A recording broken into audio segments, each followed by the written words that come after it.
Hi, Jesse. Hi, how are you? How are you doing? I'm Are you great. I'm great. It's so good to see you. are you exhausted? I've been following you, and it's like I don't think you even sleep. Are you a real person?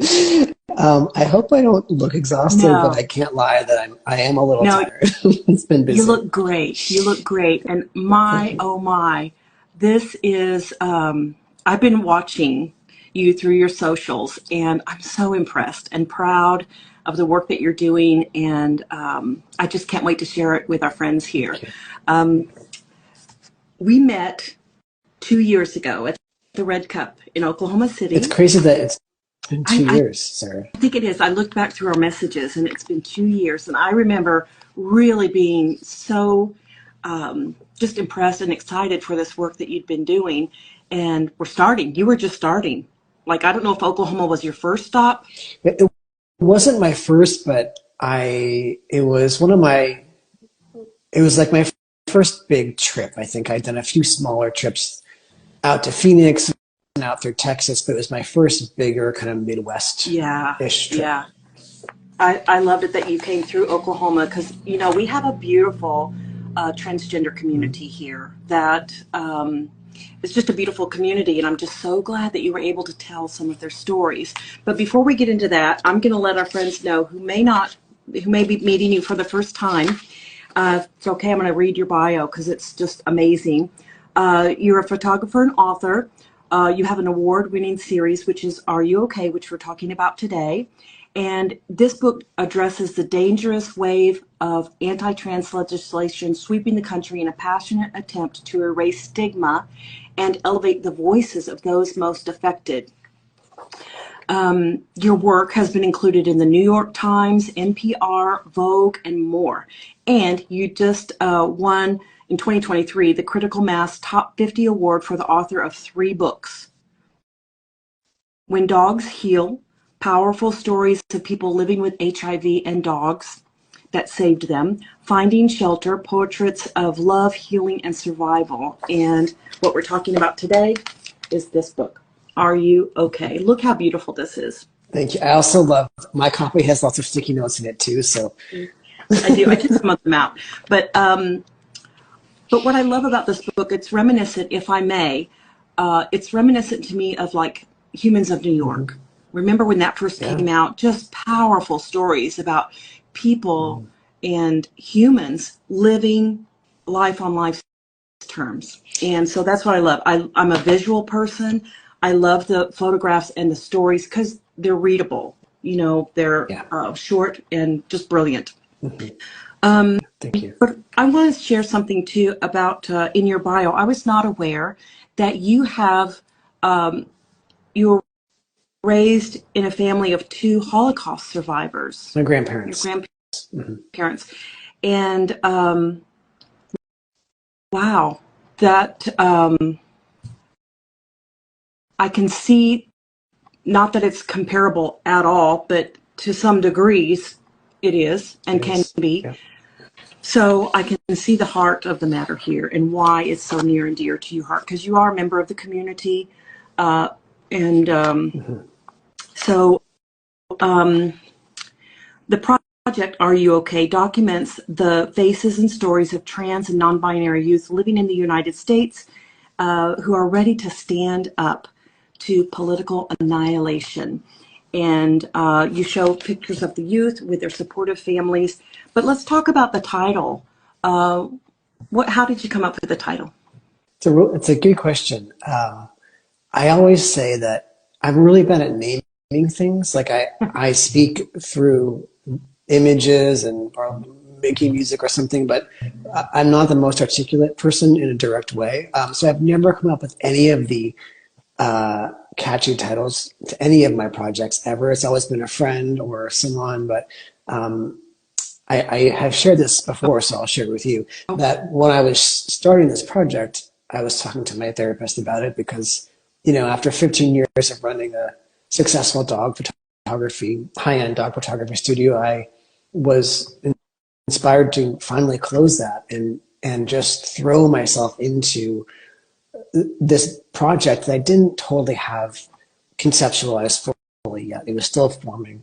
But I was talking to my therapist about it, and I was so concerned about all of our youth.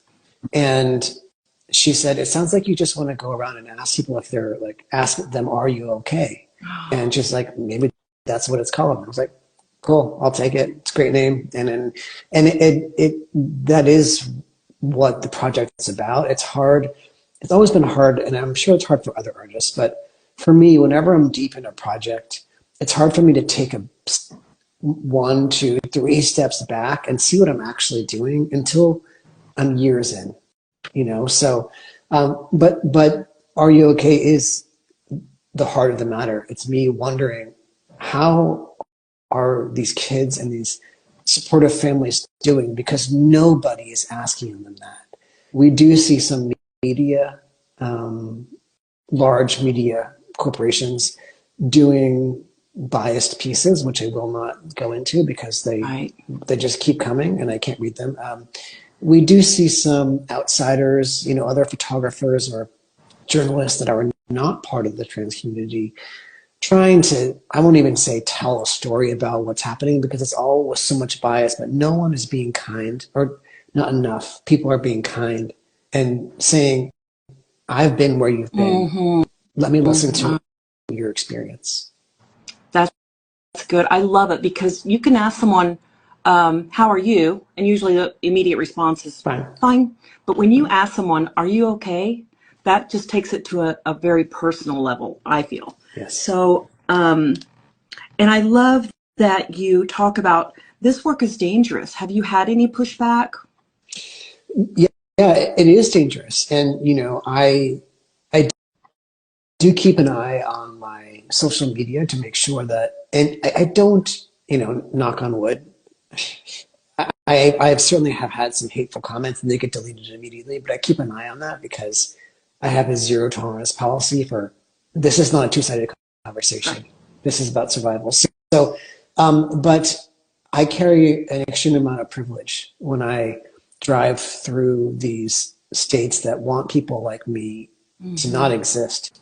I drive a truck. I'm a white passing person. I'm someone that, you know, I fit into a binary because I love my binary gender.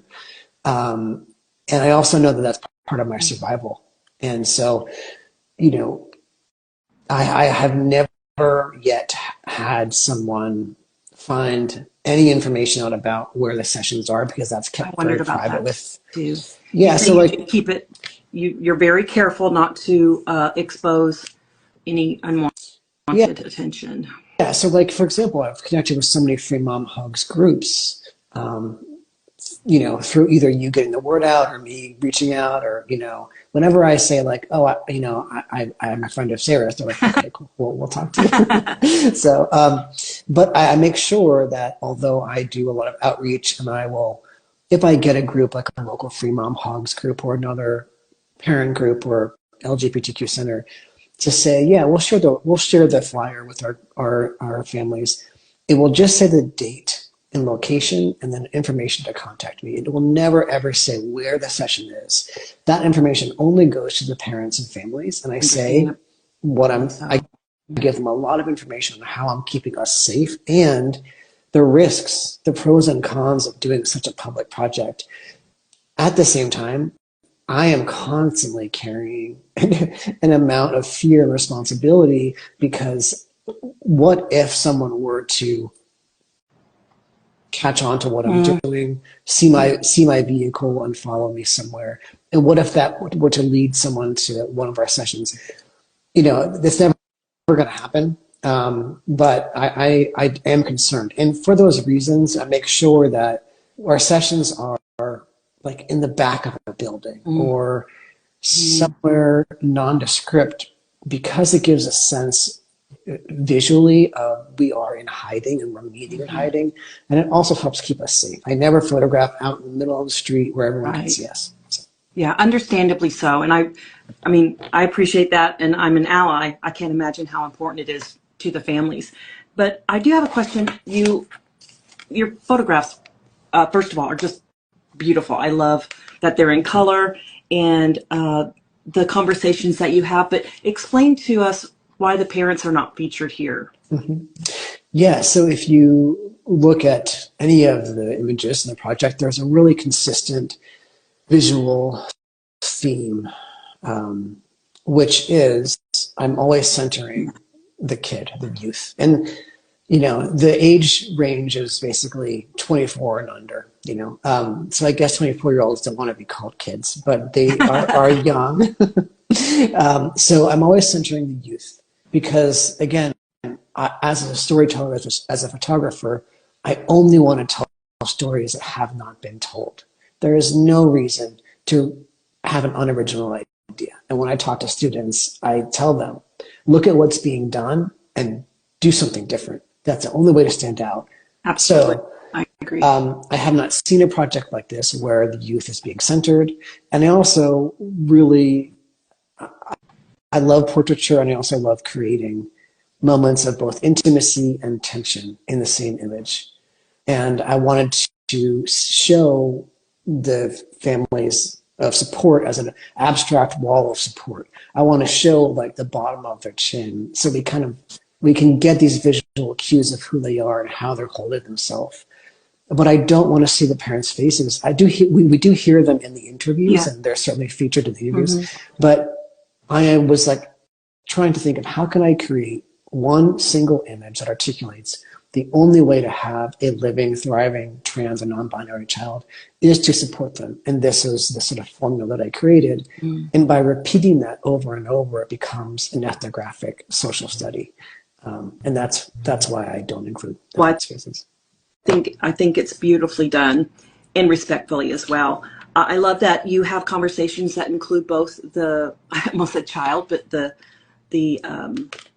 child and the parents, and how supportive their parents are really shines through in the response of the young person. I want to touch on something here. You write in the introduction, it says, not every trans child is fortunate to enough to have a deep support, and not every trans child has the financial privilege to access affirming health care or a safe place to live, food to eat, and live free of violence or oppression. This series is about those that do, in hopes that the love they receive may spill over to those that need it the most. I mean, but one of the things that I often hear is that for an individual in the community to see someone else in the community thrive, like they can see that person and say, it's going to be okay. You know, I might lose everything, but I'm going to be okay. So to be of this beautiful community, how much better lives can be. The numbers, just one person. Well, that's exactly just one person, but I think that's also part of why I was, so inspired by the work that you do and the incredibly enormous movement you've done, because you took your one experience as a affirming and loving and kind parent and said, I'm going to tell my story, and that's going to let one other parent love their kid. And now, what are your numbers? How many people are in the Free Mom Hugs community? Last time we checked, our volunteers were 23,000, and it's growing. It just takes one person, though. It just takes one person, and that's possibility modeling. And that's why when I met you, I was like, this is radical. It's not because we have some revolutionary idea. Right. A parent loving their kid is not a revolutionary idea. Mm-hmm. It's not political. It is your job. I've heard parents say this. You sign a contract, just like when you get married, if you believe in marriage. Right. You sign a contract with your partner for better or for worse. And again, these are words that I've heard from over and over from parents. And when you have a kid, if you're going to have a kid, you better be ready to love that kid no matter what, and do what they need for their health, for their mental well-being. So that's what you're teaching your group in Free Mom Hugs, just by telling your story. And I think I did not know that I was going to be some sort of possibility model for these kids and parents. Yeah. But that certainly was a big part of the experience.